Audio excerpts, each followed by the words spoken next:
Hi everybody, it's Ben again. So, this is going to be the part one of the Pynchon comprehensive, like just overview. Not really comprehensive, even though this is recording second. The so this part is going to be about why you should read Pynchon. The next part is about how you should read Pynchon, and not so much in the sense that of how to approach him literary. More so, I wanted to focus on that, but it turned in more to it's more of like what books should you read in what order vagueness. But this one is going to be like, what makes Pynchon so special? Now, just a little backstory with me and Pynchon. He's my favorite author, bar none. He is amazing. This top shelf is the foundations of my understanding of literature. So it goes Pynchon, James Joyce, Luis Borges, and Umberto Eco. Those are like the four pillars. And so I put them at the top of my bookshelf because that's exactly what a foundation is. Now, with Pynchon, I started reading him after college. I've encountered him several things before I even got into reading.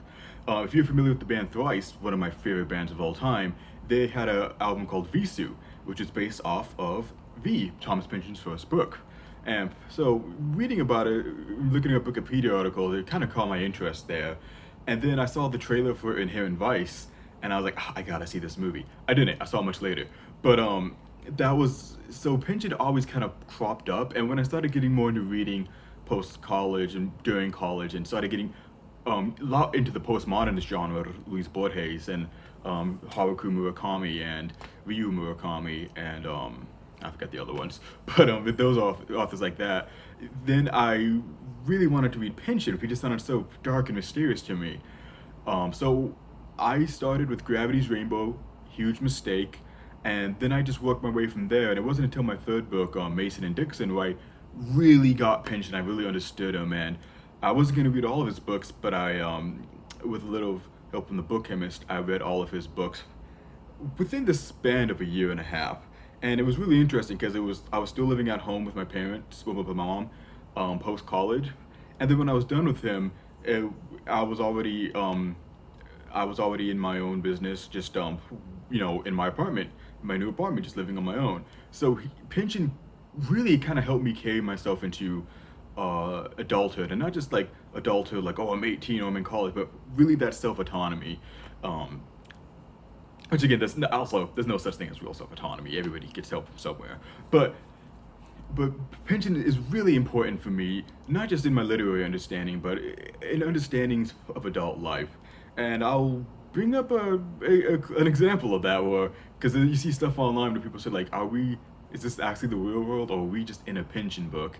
And I had a moment like that also. I was just like, huh, yeah, maybe Finch is a bit more on the nose and less ridiculous than I thought he was. But anyway, so I'm gonna address Pynchon from several main factors. There might be a third, and I'm debating on it right now. I was gonna write a notes, but well. So let's start with there's gonna be one. There's gonna be literary. There's gonna be cultural, and cultural and historical are gonna kind of both combine in that sense. So let's go over the literary significance of Thomas Pynchon. He is the one of the most difficult writers out there. Um, I when I first started getting to reading, I sought the most difficult books I could find. I've read Infinite Jest, I've read House of Leaves, James Joyce, obviously. I would put him right next to James Joyce. However, he has a bigger. It's kind of not fair comparison because Pynchon has a bigger catalog of more difficult work, but then James Joyce also wrote Finnegan's Wake, which is the biggest middle finger to difficult works because I got 30 pages in that and I got bodied.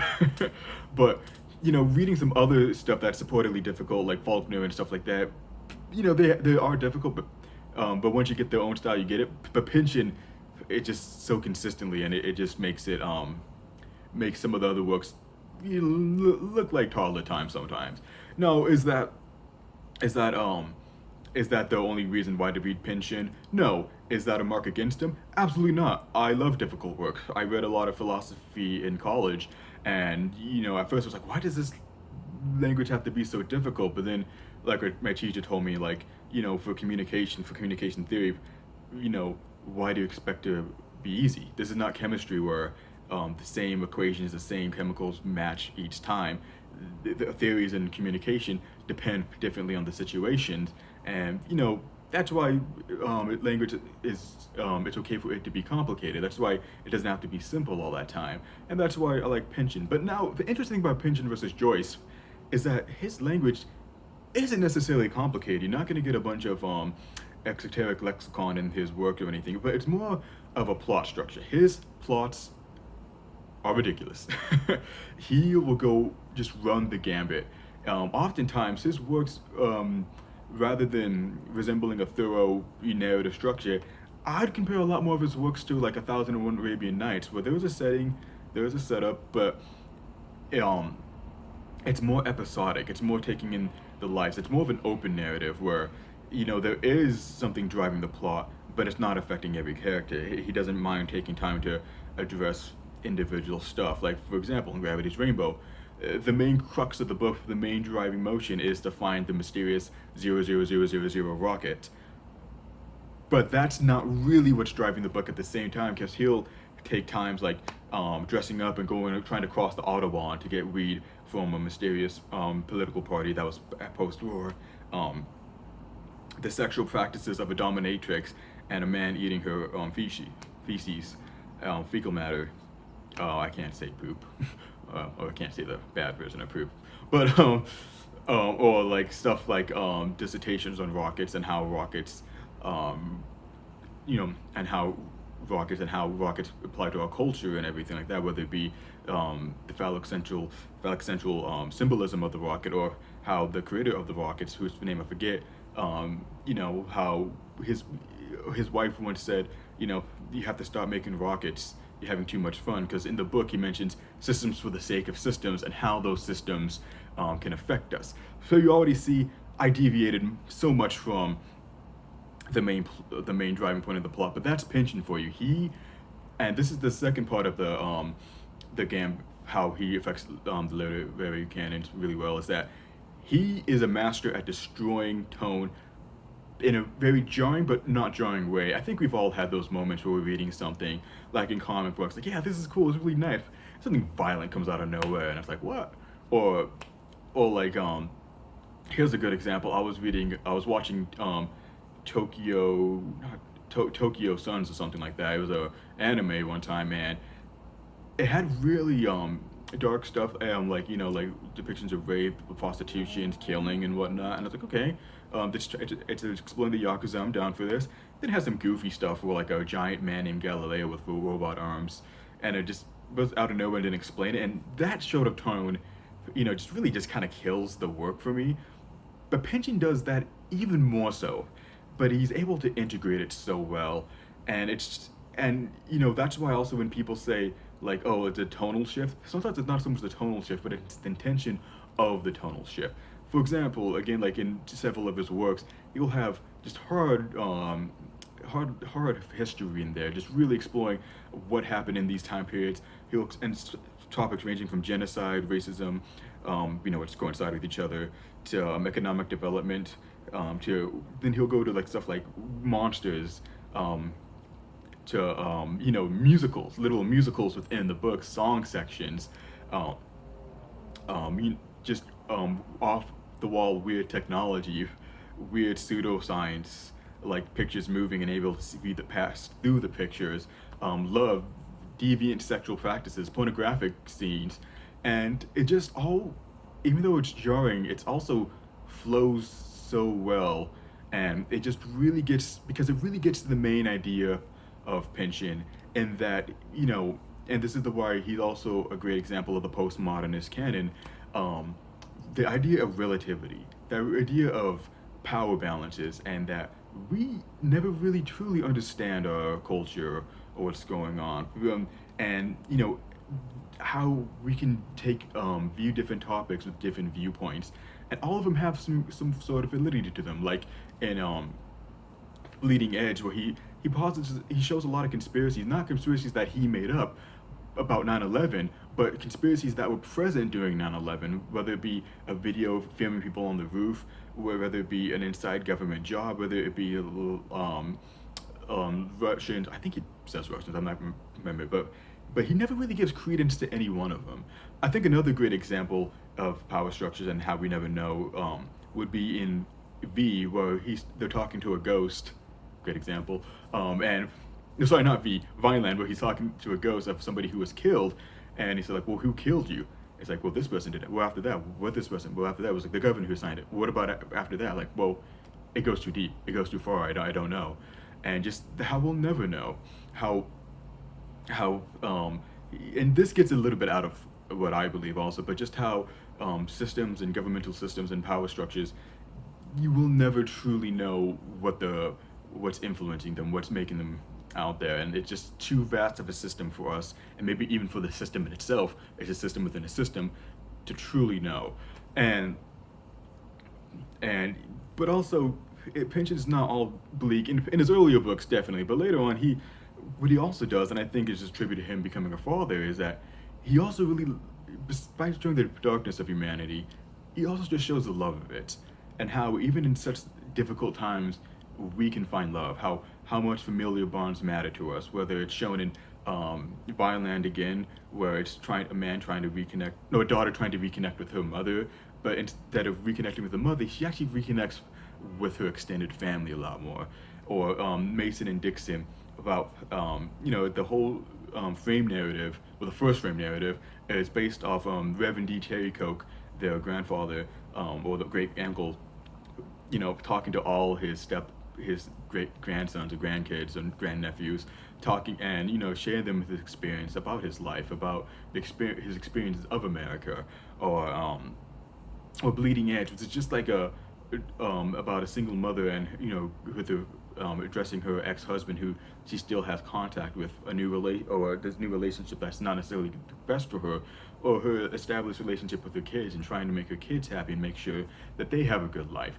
So Pynchon really is about that, about familial bonds, about balancing the really ugly aspects of society and the really beautiful, and also the middle ground between them. They're not exclusive from each other. It's not a binary system. It's more gray. It's more interwoven, and that's a great way to describe Pynchon. Everything is interwoven to each other.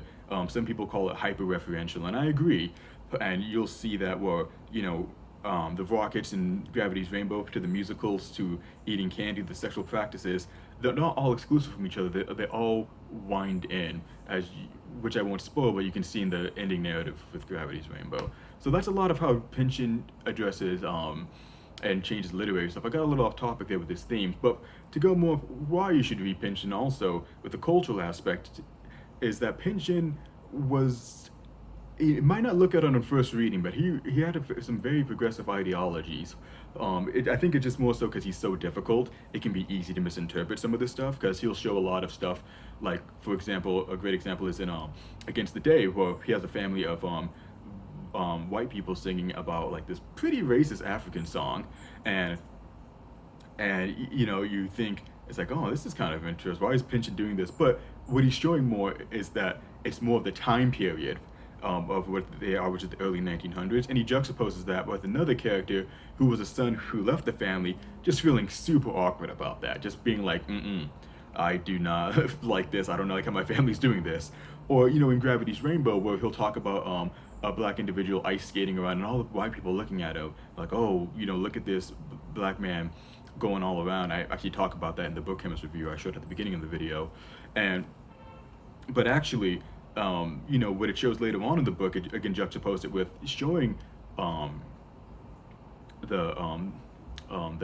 black men, they're intelligent, they're counter rocket thing, they're focused on freeing their people, they're focused on military tactics, on mathematical equations to set up these rockets properly. They're not worried about sex, but it's how white culture at that time imposed, and even nowadays to a large extent, impose sexuality on them and fetishize black individuals. And speaking of that, Pynchon is one of the first authors to really talk about the hetero tribe, if I'm pronouncing that correctly. He does that in V and Gravity's Rainbow, which really should have been named V2.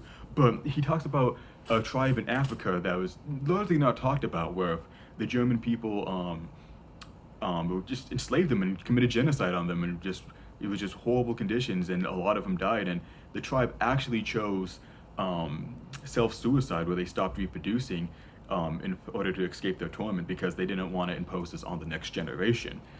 That's a really harrowing subject, and it's one that Pynchon again. And we're talking about like this man was born in the 1930s, and he was talking about this in the 60s and 70s. Well, even a lot of that information they didn't have the internet. It wasn't out there. Other cultural aspects he talks about is popular music. Popular. He in the postmodernist tradition of he really does combine high and low culture. So you'll see a lot of references not only to great works of art in it, but stuff to Elastic Man, Pokemon. He says Kojima is God. Final Fantasy X, which is great. Star Trek. He does a lot of Star Trek references. He loves it. Godzilla. Actually, he wrote a Godzilla book, but he was writing one, but it never got published. I hope we get it someday. I would kill for that book. Um, and in combination with that, Pynchon is really great historian. He really knows it. He really researches it. So whatever time period he's writing about, even though he'll add some modern stuff to it and a little funny stuff, he'll really delve into what the culture was at the time, what people were thinking, how people acted. So a lot of his works are actually really reflective of period pieces. But he does that thing also not as hard, but an example is in Barth's Chimera, about the Thousand Nights. They're talking about the main character, who I love but I can't pronounce her name, Shinjio or whatever, about how he's talking about how she went to a university in these during that time period of God, whenever that story took place, probably like I think the thousands, but that's what a little bit of what Pynchon does. So he'll have, like I mentioned in the other video, he'll have Indians doing the Star Trek symbol and the Spock symbol. So so the elements, you really get a deconstruction of literary norms, and you feel like he can go anywhere. He's like a jazz musician that can play over any chord and throw anything at him. Or an easier example would be like Guthrie Govan, who can switch from blues to shred to country. Just can do anything he wants on the guitar. Really feel like he's playing with a toy more so than he's actually engaging in an art form. And then you also have that really factual historical moments, and then you have the really just emotional aspects, and they all intertwine just really beautifully. And you walk out of there learning and just really recognizing the relativity of things. And to go back to what I said at the beginning of the video, which I just remember till now, is the idea of Pynchon. Are we living in Pynchon's world? And what we mean by that is that when I read some of the stuff I talked about, I'm like, that's ridiculous. And one time I was watching Rachel Maddow, and she talked about that there was in a nuclear silo, it once opened up, or it had the potential of opening up, and so they were afraid that it was going to launch and it was going to shoot out. And this was in like post World War II, way past, I think in like the 80s. And the plan was, the silo opens like this, we're gonna put a Jeep on top. In case it does open, it falls down, detonates it in the silo without it launching. And then if it ended up working, the silo didn't work. And the official said, this is the plan that we made up on, and it worked out, and the silo did not launch. It's like, you almost had a nuclear disaster, and this was your plan, and you addressed it this way. That's very Pynchon-like. That's Pynchon to almost a T. And the more you see stuff in society, the more after you read these books, they seem so ridiculous. But the more you delve into history, the more you see it's actually not as ridiculous as you might think. It's actually the themes in his stuff, even though they do get a little conspiratorial at times, a little paranoid, maybe it's not that far out there. Maybe Pynchon's world is closer to our world than we really like to admit. And you'll find those examples, you'll find those through lines after reading his work. But pretty much, to sum up, why you should read Pynchon, it just has so much to offer. It'll really expand your reading abilities. It'll really expand your knowledge of different stuff, especially of the 19th century. And also, it'll just really give you an idea of how things can be deconstructed, how you can approach things. And you'll just be reading really entertaining and beautiful books, and that would really have a density of them that'll be able to allow you to keep track of a lot of different things, I feel like, in reading. Because when you read a book in Pynchon's that has like 400 characters in it, you find it a lot easier, and you find different techniques to keep track of a book that has like 10 characters in it. So I recommend Pynchon. This video might have been a little rambling, but I try to recommend Pynchon as much as possible. He's a very difficult author, though. So it's not like something you could just jump into so easily, unless you just use stuff like James Joyce or more difficult authors like Barth and whatnot. But if you're not, you want to approach it in a certain way so you won't get tired of it and you get the most satisfaction. And and that's what my part two video is going to address: how you should approach Pynchon and what books and what order you should approach them in. And it's not going to be a linear like do this, but it's going to be like you can go this way or that way. Think of it more like a skill tree, I guess. So what do you think about Pynchon? Have you read him? Are you interested in reading him? If you're interested in reading him and some stuff has like turned you off of it, what has turned you off? What are some things that I can do for you to help you out on that? If you have read him, what are your experiences with them? Have you experienced a lot of the same things I have experienced, or did you experience different stuff? Different stuff. There's some stuff do you feel like that I'm missing? I know there's a lot I'm missing because it's Pynchon. It's practically endless, but there's just so much you can get out of it. It's almost impossible just to say it all with all his over and just a summary of what you can experience. But this is just a basic to get you taste in. So leave a comment down below. I really would like this channel to be more of a discussion than just a review channel. But yeah, and let me know. And this is a long video.